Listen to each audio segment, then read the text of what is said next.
अस्सलाम वालेकुम and welcome back to my channel. उम्मीद करती हूँ आप सब बिल्कुल ठीक होंगे। शुक्र अदा करते हैं अल्लाह ताला का जिनकी नेमतें हमारे और आपके खानों में मौजूद हैं।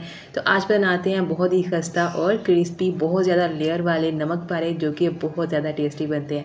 तो वीडियो शुरू करते हैं। वीडियो पसंद आए तो प्लीज़ लाइक और शेयर ज़रूर करिएगा।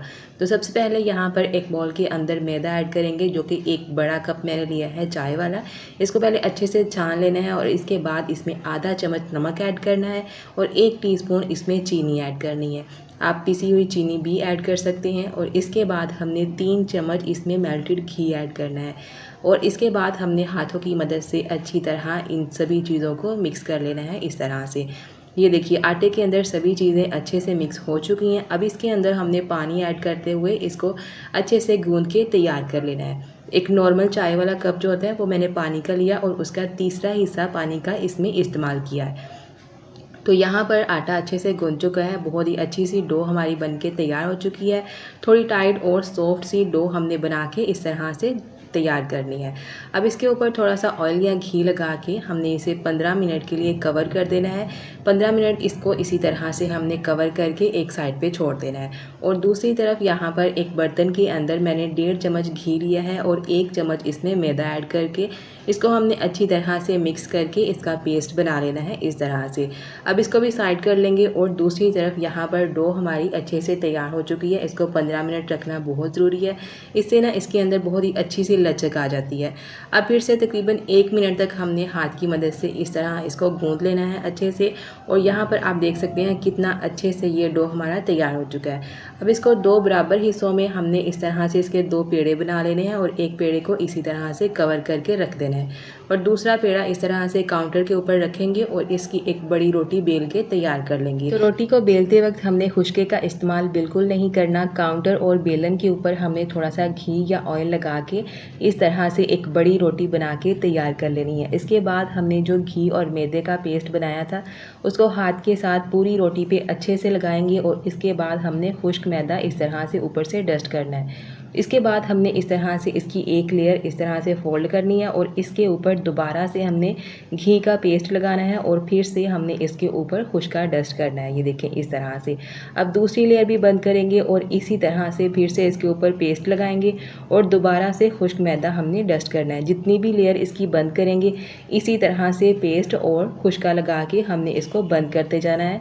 इस तरह से जब हम इसे फ्राई करेंगे तो इसकी हर लेयर खुल जाएगी और खाने में बहुत ही खस्ता और मज़ेदार ये स्नैक्स बनके तैयार होंगे। ये देखें इसी तरह से हमने दूसरा पीस भी बना के तैयार कर लेना है और उसके बाद हमने तकरीबन 5 मिनट के लिए इनको कवर करके इस तरह से छोड़ देना है। तो यहाँ पर 5 मिनट हो चुके हैं। अब एक पीस हटाएंगे यहाँ से और दूसरे पीस को उसी तरह से कवर कर लेंगे। काउंटर के ऊपर फिर से हमने थोड़ा सा ऑयल या घी लगाना है और बेलन के ऊपर भी। यहाँ पर भी हमने खुश्के का इस्तेमाल नहीं करना। बस काउंटर और बेलन के ऊपर थोड़ा सा ऑयल या घी लगा के इसको इस तरह से बेल के तैयार कर लेंगे। अब इसकी जो दोनों साइड्स हैं बंद वाली उसको हमने थोड़ा थोड़ा सा बस काट लेना है। जब हम इसको फ्राई करेंगे जो इसकी बंद साइड होगी ना उसकी लेयर नहीं खुलेंगी, इसलिए बस हमने इसको थोड़ा थोड़ा सा काट लेना है। अब इसके बाद हमने अपनी मर्ज़ी के हिसाब से इसको कोई भी शेप दे के इस तरह से कट कर लेंगे और यहाँ पर देखिए जी मैंने इसकी ना कटिंग कर ली है। और इसके बाद हमने क्या करना है, एक अंडे की जर्दी लेंगे, ब्रश की मदद से उसे अच्छे से मिक्स करने के बाद हमने सभी पीसेस के ऊपर ना इस तरह से अंडा लगाना है। अंडा लगाने से इसका कलर बहुत अच्छा आएगा। तो इसी तरह से अंडा लगाने के बाद हमने इसके ऊपर थोड़ी सी लगानी है अजवाइन जो कि बहुत ही अच्छी लगती है और इस मौसम में बहुत ज़्यादा हाशमेदार भी है। तो चलिए यहाँ पर सारे पीसेस तैयार हो चुके हैं। इसको इस तरह से ट्रे में रखते हैं और इनको फ्राई करते हैं। तो यहाँ पर मैंने ऑयल को गर्म कर लिया है लो मीडियम फ्लेम पर। अच्छे से ये गर्म हो चुका है। अब इसके अंदर एक एक करके सभी स्नैक्स को डालते जाएंगे और इनको अच्छा सा फ्राई करेंगे। तो यहाँ पर आप देख सकते हैं जैसे जैसे इसको हीट मिल रही है ना वैसे वैसे इसकी लेयर्स खुलना शुरू हो चुकी हैं और ये फूल के ना ऊपर आना शुरू हो चुकी हैं। तो मैं आपको दिखाती हूँ, ये देखें कितनी अच्छे से इसकी लेयर्स खुल रही हैं।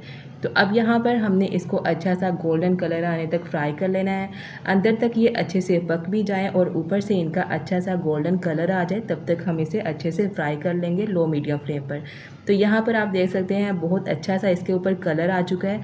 तो यहाँ पर आपको मैं एक पीस दिखाती हूँ, उसकी लेयर्स कितनी अच्छे से खुल चुकी हैं और बहुत ही ज़बरदस्त हमारे ये स्नैक्स बनके तैयार हो चुकी हैं।